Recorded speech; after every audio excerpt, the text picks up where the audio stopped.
মাহফুজকে mastermind বলে নিজেই নিজের জায়গা ফাঁস করে ফেলেছেন। আন্দোলন মেটিকুলাসলি প্ল্যান্ড বলেই স্বীকার করেছেন। জামায়াত শিবিরের ভূমিকাও এখন উন্মোচিত হচ্ছে। গত 11 মাসে যারা নাটক করেছেন, এজেন্সি হয়ে কাজ করেছেন, তারা সবাই শিগগিরই অদৃশ্য হয়ে যাবেন আবারও। বেঁচে থাকবে কে তাহলে? বিএনপি ও আওয়ামী লীগ? সত্যি বললে আগামী 3-4 মাসে মাঠে থাকবে কেবল এই দুই দল। এখন প্রশ্ন, কে আগে আসবে, তারেক রহমান না শেখ হাসিনা?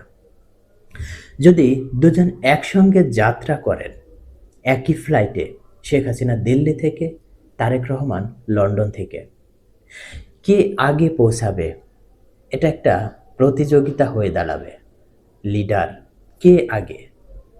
বাস্তবতা হলো দুজনের কেউই এখন আসবেন না, ব্যক্তিগতভাবে ঝুঁকি নেবেন না।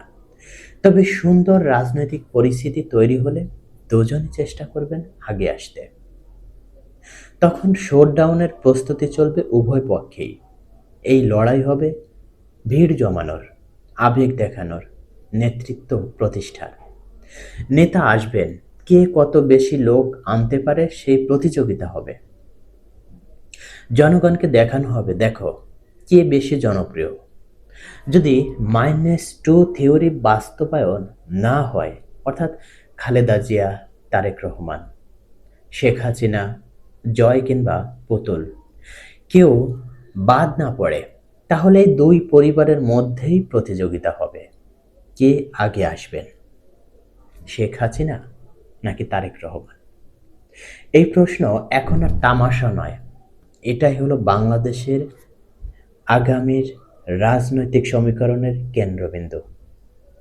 দর্শক, আপনার মতামত কমেন্টে জানান, কে আগে আসবেন।